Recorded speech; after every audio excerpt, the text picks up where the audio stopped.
Hello everybody, this is the Flying Turk with another review video for you guys, and today we're taking a look at one of the most hated and most critiqued planes of Microsoft Flight Simulator 2020. This is the Aerosoft CRJ1000. Just as its little brother, it got all the hate because of its price tag, because of the bugs, because of being abandonware. It could have been so much better than what it is. Unfortunately, Aerosoft decided to not pay any attention to this plane anymore, which is kind of a bummer. But we got it anyway, and we're gonna take a look at it for you guys and share my opinion with you about this plane. But before we jump into the review, I want to tell you a little bit more about the CRJ.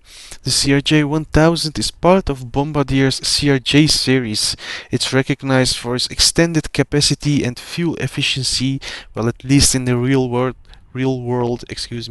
airlines value its adaptability, making it suitable for various routes, including long regional and long-haul flights.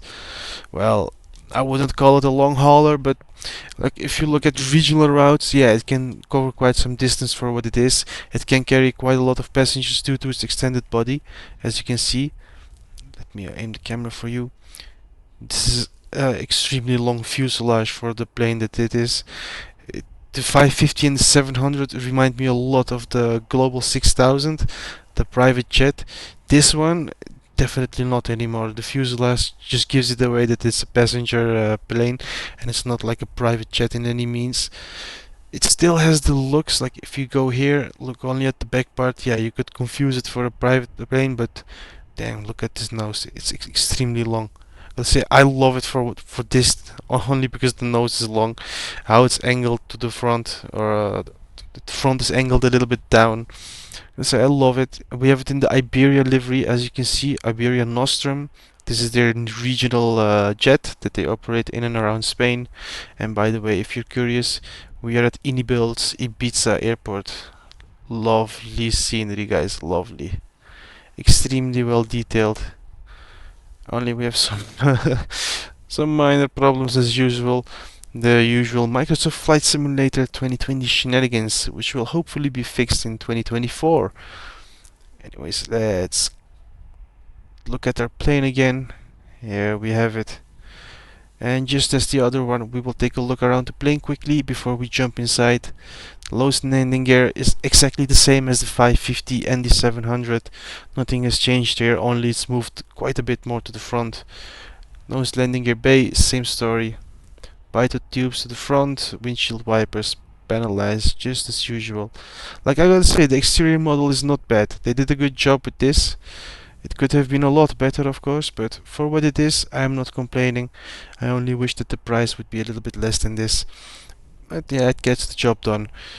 If you ask me, guys, this is not a good plane to use navigation, like do proper long flights that you would do with the Phoenix or with the BMDG planes. But this is nice for hand flying. If you have like a short route, like a 15-20 minute flight, get it up in the air, fly it manually. For that, it's very fun. By the way, look at the lights, look at the wing flex a little bit with the wind pushing on it and pushing up and down. I gotta say, I love it. These are FX by FS Realistic, by the way. The lights look okay. If you get a little bit closer, you can see like the polygons, like how it's connected. It could have been a little bit better, but like I said, who's gonna move in this much to a wing, this much into a light? These lights, are modeled a lot better. They did a great job on these, so I like how it looks. The engines, nicely modeled as well. Could have been better, but gets the job done. Like you can see, low resolution textures here and there, and there are some decals and text that are extremely well readable, as you can see over here, and these are just fake and washed out. I wish they just put in a little bit more attention to make it a better visual experience for the people that like to get up close. By the way, this is your APU shroud or your exhaust. So here you can see that a little bit as well. Like Aerosoft does not seem to be able to do circles as well as I had hoped. For being a very renowned developer, I expected a lot better from them, but this is what we have got. So we gotta live with it. You can open up the doors, you can open up the cargo doors, which we'll show you again later down in the review. Let's warp inside and show you the horrible looking cabin. And these are the horrible looking interior textures. They could have been a lot better, guys, especially for the price. I would expect more quality from these guys, but they did it right. We cannot say anything. This is what it is. The stairs look kinda nice, gotta say. Cannot complain about those, but the rest, poof. Okay, are you ready? This is a horrible looking cockpit. The seats look like they're from a PlayStation 2 game. Like these on top, like the overhead bins look like they're from a PlayStation 2 game as well. Let's go a little bit more to the back. We have some... We have an opening over here where you can see literally outside, which I've noticed for the first time. Nice one, Aerosoft. Very aerodynamic. I'm gonna wonder how does it look from the outside? Not visible, okay. Windows. Whoops, I cannot manage that camera. The drone camera is sometimes very difficult to control. Horrible windows. At least if they would made some windows extremely nice and a few of them horrible, I could live with it, because then we could get some nice cabin views. But with this plane, it's just not worth it. Like, honestly, guys. This is how it looks. The back of the seats, like proper PlayStation 2 graphics. At least we have some light shining in. I don't know how they've managed that, but it looks kinda okay. Okay, before we go into our cockpit, let's just take one more look at this, how long this plane looks. So I'm still impressed by this. Overall, it's not the worst. Let's go into our cockpit. It gets the job done, but it could have been a lot better. This is our cockpit. This is exactly like the 550 and 700. Nothing has changed over here. Same graphics, same thingies. You can still not open the door on the 9 and 1000. 900 and 1000. I cannot get out of my words today. EFB works exactly the same. We still have some basic charts that could be useful for your operations. You can calculate your performance over here. You can open up doors. You can connect things. You can control cabin lights. You can connect GPU, open door, ready for taxi. Let's take a look. This is that door opened up where the stairs are. Here are your cargo holds. This one has two doors, the 550 and the 700 has one door. This would be your service door where the engineer can enter it. And honestly, don't think they only use it for service. I think they store here luggage as well in real life. These fins look a little bit different. I don't think they were present on the 700 and 550. I am not so sure about it, but I don't think they were there. I think this should be like tail strike protection, right? Together with this. I'm curious if this will move up after we take off. I've never looked too much into that. Let's give her full flaps so you can see how that looks. And okay, seems to be I forgot something, but this is it, guys. I wanted to turn these thingies off, but I forgot to set that up. We'll have to do it with this for this review. These drop down, as you can see, very nicely. It reminds me a lot of the 727 with how it looks from the back. It only misses the engine here, but very reminiscent of that one, and with winglets, of course. But I love how the flaps look. I even like how the slats look up front. Like, these look a little bit wonky if you ask me, but like how much it angles down, very nice. See some light action. Would be your landing lights, I suppose. But this door opens up as well. And if you're into parking at jetways, you can open this one and the jetway can connect after the stairs have been deployed. But let's move back into our cabin. Let's close everything up. This is our cockpit, a little bit more up close. A lot of the things are functional that you would expect to have in the plane. Uh, Everything works in general as it should be as long as you follow correct procedures. Nothing will let you down, but the autopilot is a bit buggy. It doesn't follow routes as well. And I know it's not a done plane. It's not well baked, but it gets the job done. Like if you really want to have a CRJ, yeah, go for it. You will have a lot of fun flying it. Long flights I wouldn't do. Short hops for sure. You will have a lot of fun. I can guarantee that. But while we are inside, uh, let's turn off parking brakes. Our engines have started up already. What we will do is I will put up game volume a little bit more for you guys, so you can hear what I'm hearing. It might be a little bit too loud at this point. I will turn it down. And let's show you how the takeoff performance is of this plane.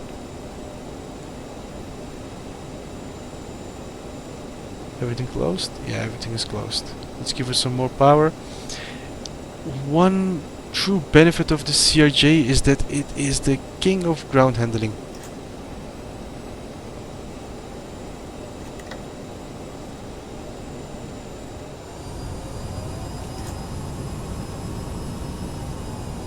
Oh, probably have chokes.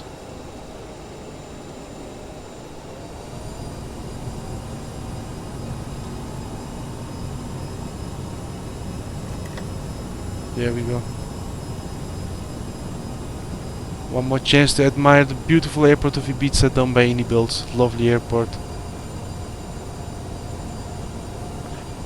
I love the windows on this plane as well. It's nice visibility. To the front it's a little bit limited by the pillar to the left, but when you look like to the right you can see a lot. When you look to the left you can see a lot as well. Very nicely done. Yeah, this is the only thing that sucks. Floating planes breaks the immersion. I hope they fix that stuff in 2024. This is the king of ground handling, guys. We're going quite fast and still making these turns.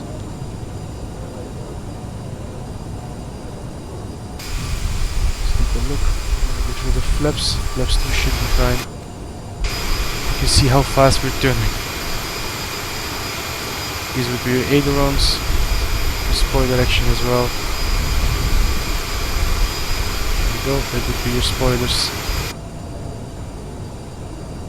And as usual, like I always do in my videos, I will do a quick takeoff performance for you guys so you can have an idea on how it behaves on takeoffs, how it sounds, that you can get a little bit of a feel for it. Honestly, it's a lot of fun for hand flying. Like I said, autopilot, it's a little bit iffy. It works, but it sometimes just doesn't work as well. You need to follow the correct procedures to be able to fly this plane correctly, otherwise it will let you down. It's not the most difficult, but it's a sensitive little plane, I gotta say. It doesn't like to be mistreated and you gotta respect it for what it is. Otherwise it will let you down, and you don't want that, believe me. But yeah, so far I like it. I might sound crazy, but I might like the 1000 a little bit more compared to the 550 and 700. Like, the long nose makes it a little bit... I mean, when you land it makes it feel a little bit like you're landing a Concorde, even though this is way more nimble than that one. It's way easier to fly. But like, the nose goes up and the rear part goes down, and how it touches down on the ground, it's quite majestic. Let's say, you can do very nice approaches in this plane. I did my best landing ever in the CRJ1000. I was able to get a 1 FPM landing. Charlie, Lima Papa Golf, ready for straight out departure at runway 06. I have never been able to get a -1 FPM landing. Yet in this one I was able to, which is kinda crazy. Okay, let's give it throttle. Cleared for takeoff runway 06 Lima Papa Golf.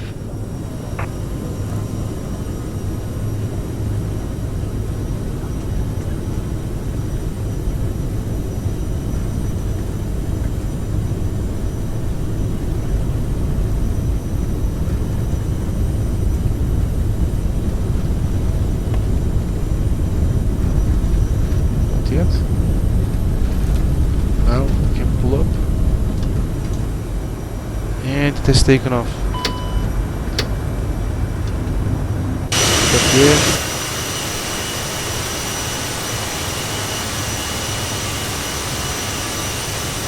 That's it, guys. We've taken off successfully. We have some engine sound, which I will turn down again, otherwise you will not be able to hear anything I'm saying.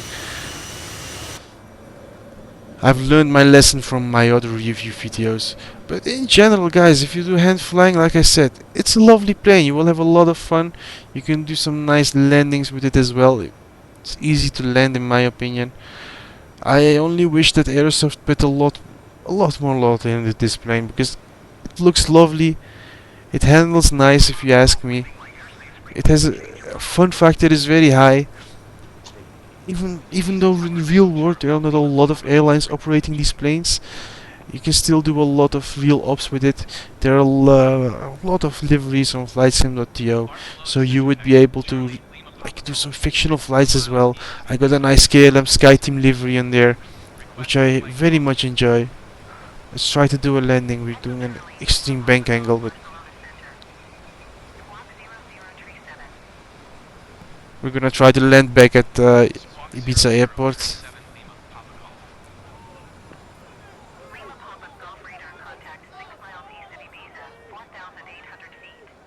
Okay, we are very high. We're gonna do a very steep approach.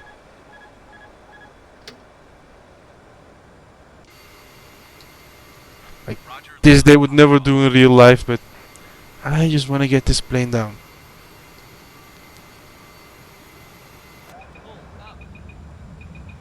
Let's say Ibiza looks amazing in Microsoft Flight Simulator 2020. Just imagine how it will look in 2024. And today they released a lot of information about Microsoft Flight Simulator 2024. I am not gonna cover it yet. We're gonna take a look at it when the game is released. Because I don't want to spoil anything. I don't want to get overexcited, because then I get like a little child, and there are still 60 days for it to release.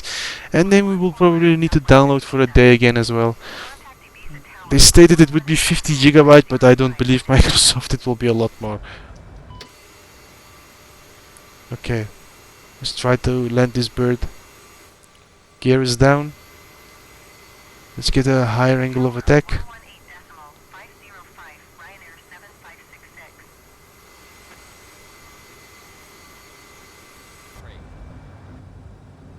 We're doing a low approach.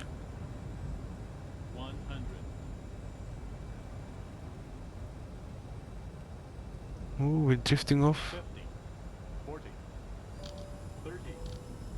No! Okay, horrible landing. Not my best landing, guys. I tried to do better, but it is what it is. I was not focused. I was looking at other things. My mind is with Microsoft Flight Simulator 2024 now that I have talked about it. But anyways, that was it for this review. Don't look at my horrible landing. You have not seen anything. But yeah, for a crappy regional jet, we gotta do a crappy regional landing as well. But if you want my opinion about this plane, just finalize it. Do I recommend it? No. Honestly, I don't recommend it. It's fun to fly. You can you can have a very how do you say it? Very good time with this plane. You if you like hand flying, yeah, sure, get it. But if for the price, it's definitely not worth it. It ain't worth 50 for the base package and then another 20 for this, 70 in total. I would say you get the PMDG 737, or put $5 more on it and get the 777. You will have a lot more fun with it, or even a little bit more and get the MD-80, yeah, MD-82 from Leonardo, the Mad Dog. That's a lot more better than this. It feels a lot more realistic. It behaves like you would expect it to behave. All the systems work as it should be. You have even some how do you, circuit breaker action going on that plane. So you can do a lot of things that you're not able to do with this. The only minor gripe with the Mad Dog is that the EFB is a little bit crappy, but honestly I can live with it. You only use it to set up the flight and then finished. You only see your certain values on it, so That's another big bummer for me. Or you could even get TFDI MD11. In short, you can use your money for a lot better planes. Don't waste it on this. If you want to try it just like me, yeah, stick with the base package. Don't get the 1000. Even though it's very fun to fly, to fly it occasionally, I would say it's definitely not worth it. Get better planes, guys. Until Aerosoft makes a proper update for this, which I don't think they will, since 2024 is coming out soon. This is gonna stay in the abandonware program or library for the rest of its life, unfortunately.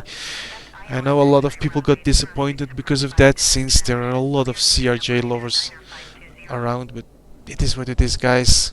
Get the ERJ from Flight Sim Studios, or get another plane, you know. If yeah, like that would be a good one if you wanna do regional flying. If you're really into that, get the Flight Sim Studios ERJ. Like the VNAV is not complete yet. There's still some things that need to be done on that plane, but honestly, you will have a lot more fun in the ERJ than in the CRJ. You can get the 190, 195 if you want the elongated variant, and you could stick with the E170 and 75 if you want a shorter variant. To land at smaller airports as well, like London City, name it. Lelystad in the Netherlands, that's also a good option. Like if you want to land at those smaller airports, FSS 170, 175, best plane you can get for your money. It's cheaper than this. It's 40 and a little bit, to be correct, and it's a lot more refined. You have a cockpit that's fully functional. You have a cabin that you can go into. The windows don't look crappy. It sounds nice. It handles nice. In short, there are a lot better planes than this one. So yeah, I hope you enjoyed my review. I hope you can leave a like, a comment, and subscribe to support me on this YouTube journey. For now, I'm gonna wish you all a good day, safe flights, and safe landings, guys. Take care, and see you guys in another one. Bye bye.